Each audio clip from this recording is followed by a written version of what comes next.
I know I've been on a Divorce Diaries rant for quite a while now, but I just want to take a break to just remind you about this podcast and how I record it. If you haven't heard about Anchor by Spotify, it's the easiest way to make a podcast with everything you need in one place. Let me explain. Anchor has tools that allow you to record and edit your podcast right from your phone or computer. When hosting on Anchor, you can distribute your podcast everywhere. Seriously. On Spotify, Apple Podcasts, and more. It's everything you need to make a podcast in one place. And best of all, Anchor is totally free.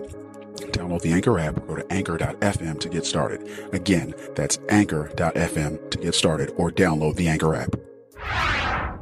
You are now listening to the Divorce Diaries podcast with your host. Well, that's a secret. No names, ages, or any other identifying characteristics will be used as we protect the young and innocent. You'll be taken on a journey as one man considers getting a divorce or remaining married. The Divorce Diaries daily entries chronicle the decision-making processes in real time as they unfold day by day. He hopes to add a bit of clarity to his sometimes muddled mess of a marriage. Cheating, overspending, sex, sadness, and betrayal are the characteristics of this marriage. Is he making the right choice? Welcome to the Divorce Diaries.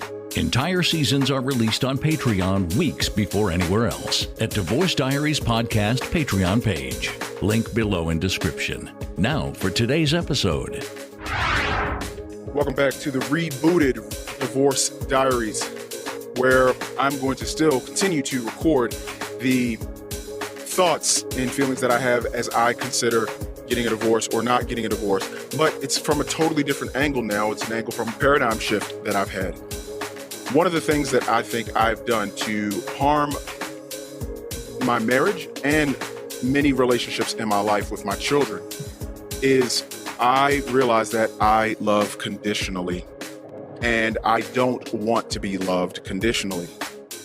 That has been a realization of mine that I've just come to. And this is, as I'm recording this is April 28th, 2021. I think it's April. It's not May. No, April 28th, 2021. I understand that I love conditionally. And I understand now that that's not a fair way for anyone to be in a relationship with another person. Granted, there could be things like, hey, the condition of this relationship is that you remain faithful and loyal to me and me alone. And if that condition is broken, then it's over. I'm done with you. But if you are, let's because this is the Divorce Diaries, but this podcast, I don't think anymore the trajectory is going to be solely about divorce, but it's going to keep the name because that's where it started and that was the impetus for it. But it'll be a little bit more focused on me. Well, a lot more focused on me and the things that I've done that I feel have led to me wanting to record the Divorce Diaries. And what am I? Well, right now I'm a husband and I am a father and I'm a son and I'm a brother. So there are things that I've done in each of those relationships, or maybe even things that have been done to me in each of those relationships that may have been done to other people. And the way that I react has been horrible. And the scripts that I'm playing out in my life, like how I was treated by my parents or wasn't treated by my parents or extended family or whatever happened in my life that makes me do the things that I do every day, it could have fucked up some of my marriage. I'm going to be real about it. So since I'm talking about how I know now that I love conditionally, and I've been told that before, and it really stuck in my craw because I was really offended initially when I was told by my wife, like, you have conditions on your love. And I'm like, I don't have conditions on my love. It would be an immediate angry response, rebuttal, or if I'm doing the right and respectful thing and I'm like, I'm just going to be quiet and listen to her and I'm going to let her talk while I'm sitting there thinking about what I'm going to say next, how I'm thinking about how I'm going to rebut this assertion that she's made. My wife's free to make that assertion. She's been married to me for all these years. If she says that she feels that I love conditionally, I probably should have listened to that. Because I will say, had I listened to my wife telling me that I love conditionally, the first time she hinted at it or said it overtly, and I actually processed it, and I actually looked in the mirror at myself and I said, well, what are the conditions at which I love my wife? Granted, the best thing to do would have been to ask her, can you elaborate further? What do you mean by I love conditionally? Do you think I love you conditionally? What conditions do you think I put on our love or the love that I have for our children? What conditions?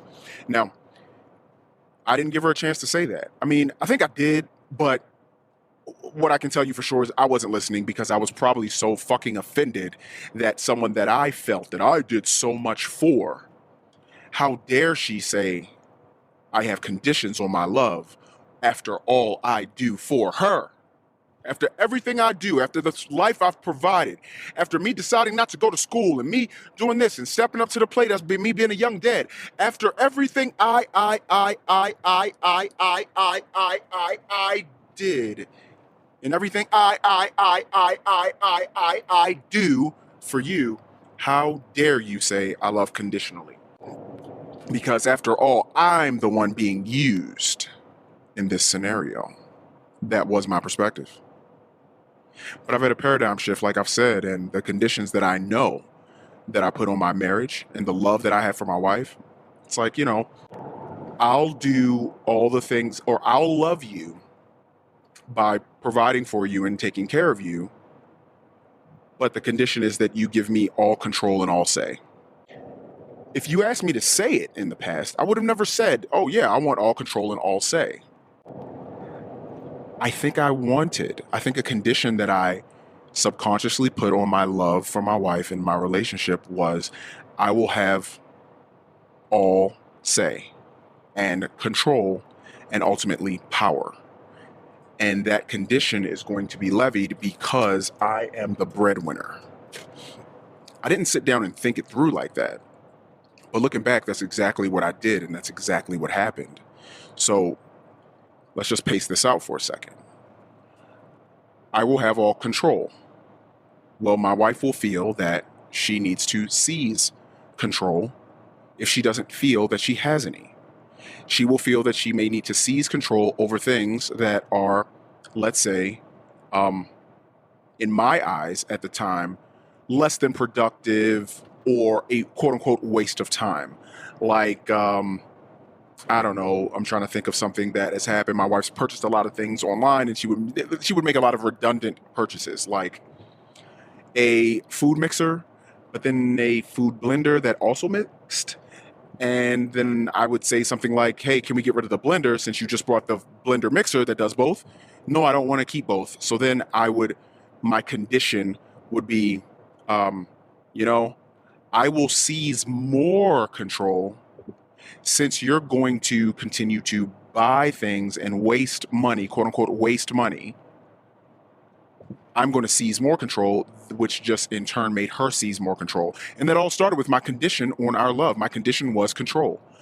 I will provide for you if you let me control you. Now, I feel good because I'm not Hitler. So I know what I was thinking at the time, and what I was thinking was not anything like, I am going to control and dominate this person. And here are the ways that I'm going to do that. Never once. Never once. But that still doesn't give me clean hands, because that's still what I did. I just am looking for a little bit of a silver lining and not to beat myself up. And what I encourage anybody to do that's listening, don't beat yourself up and break yourself over the fucking hot coals because of shit you did in the past if you know that the motivation you had was not a bad motivation. Now, if your motivation was bad, fucking jump off a cliff. I don't know what the fuck to tell you. You're a horrible person. Because if you actually went out of your way to hurt your wife, kids, other people that loved you in your life, you strategically and overtly and purposefully hurt them, fucking swallow a bottle. I don't know what to tell you to do because I don't want to get this podcast banned. But do some shit that hurts you to yourself because you fucked up people. And then I can think about my oldest, my son. I think my condition with him was, I will love you and I will take you to all your sporting events and teach you how to play this sport if you do what I tell you to do and you comply in the exact way that I want you to, or at least the exact way that I'm verbalizing to you that I want you to. So because of that condition that I had, that he needed to do it my way, or he could hit.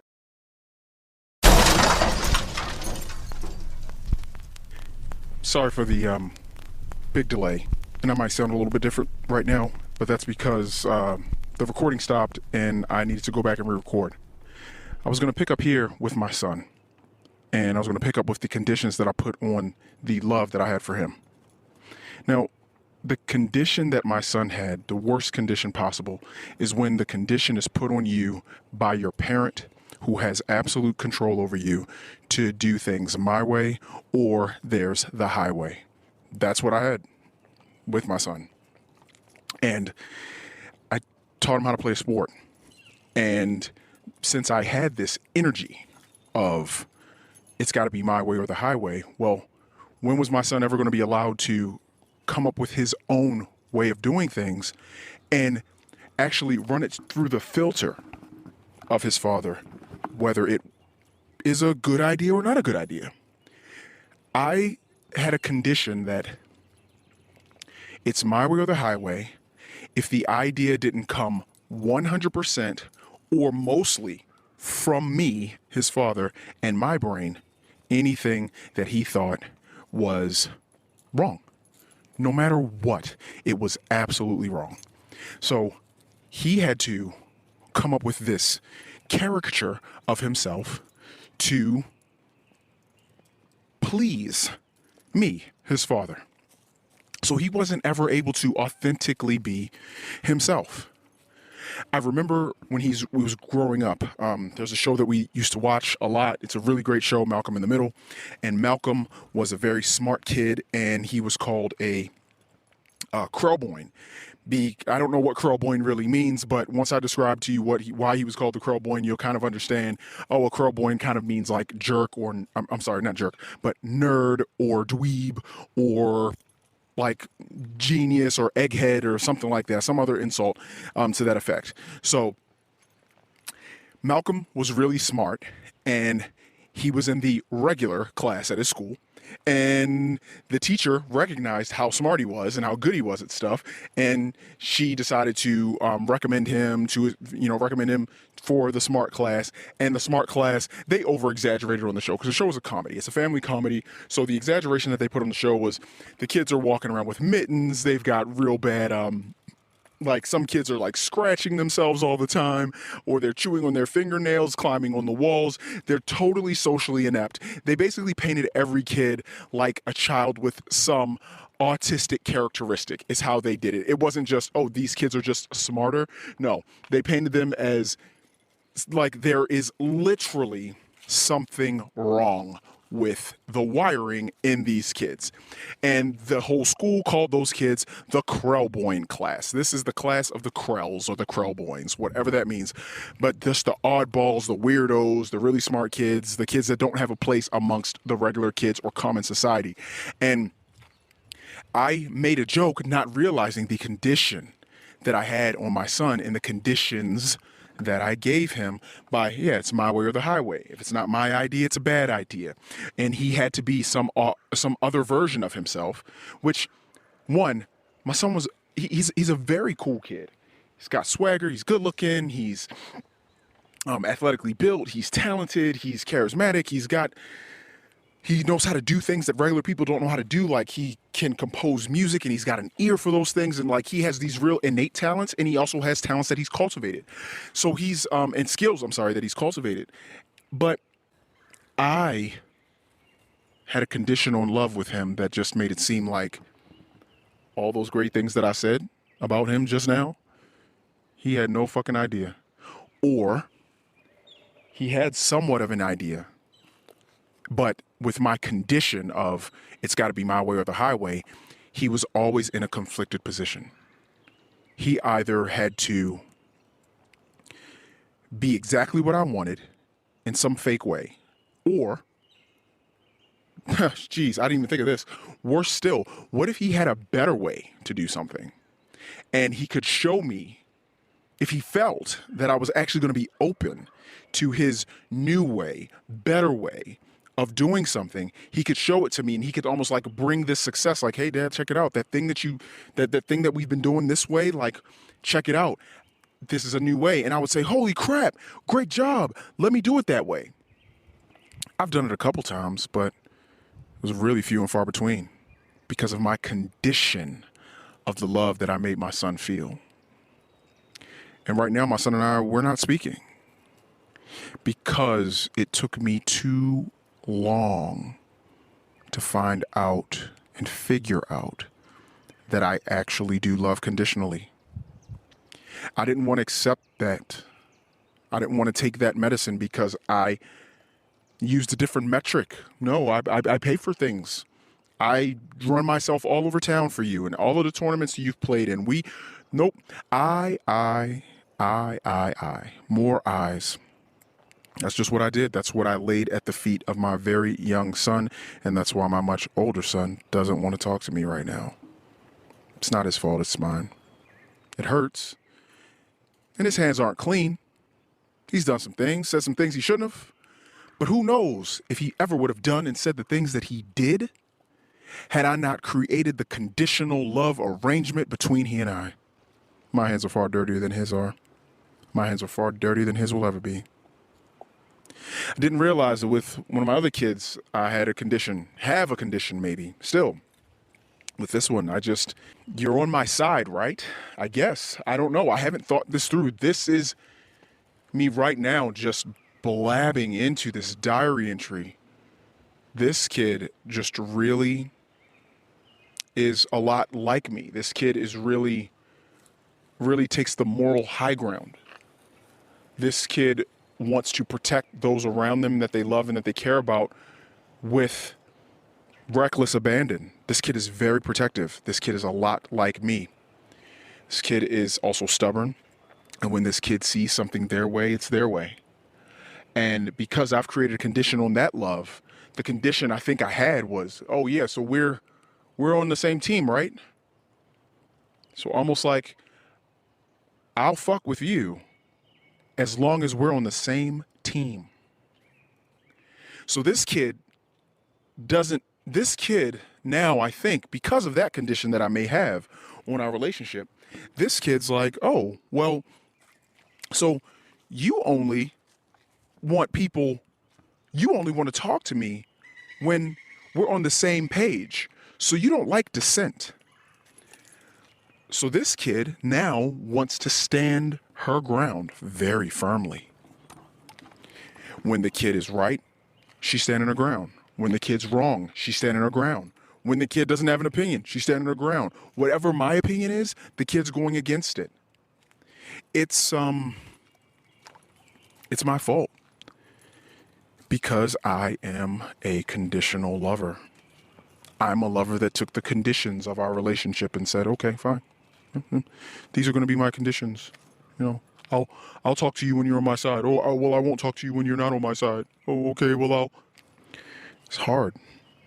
It's a really hard pill to swallow when you understand that your flaws and the way that you've chosen me, the way that I choose to be, the fact that I choose to love conditionally, what that does to the people that I love. It doesn't give them any freedom. It doesn't help them. It creates sometimes what I'm finding, it creates we can't jump this. This is a gap that we can't bridge. This is unfixable because you conditionally love me. This is not a situation where it's like, hey, if I decide to go to school for basket weaving, will you love me? Of course I'll love you. What if I drop out of school for basket weaving? Will you love me? Oh, Jesus Christ. But yeah, I'll love you. Well, what if I want to backpack through Europe? Will you love me? I'll love you. Okay, now I feel like you're just fucking testing me. What's the most ridiculous things that I could fucking do with my life? Knowing you know that I don't want you to do those things, but I had to have a paradigm shift and I had to say, it is not about me. How selfish and arrogant and controlling could I be where I actually want to say, oh, I'm going to I'm going to, while I'm living my life, that is wholly fucking out of order, while I'm trying to while I'm in my messed up marriage, I'm going to tell you how you should be married and how you should be in a relationship. Just because I may have something else going on, because I'm like, oh, yeah, well, I'm doing pretty good financially. So because I'm doing good in this one little area of my life, you should listen to me in every other area, as I conditionally love you. And when you don't listen to me, I'm going to penalize you or something, somehow, with some sort of repercussion, or I pull my love back, or I pull my resources back, or whatever it is. I don't really know. But conditional love is what I do. And I'm a piece of shit for it. I'm trying to fix it. And maybe this divorce diary entry should end like, who would want to be married to me? A conditional lover. Wow. That was the Divorce Diaries podcast. The Daily Saga will continue tomorrow. The full season's episodes are on Patreon now. Subscribe for early access. Click the Patreon link in the description. Hopefully, these entries help our anonymous recorder as a form of his own personal therapy. That's his hope and his intention. Will these recordings of life's curveballs lead this family to the best resolution in the end? We'll keep listening. New episodes are released daily on all podcast players, but all episodes are available on Patreon at Divorce Diaries Podcast Patreon page. Until next time.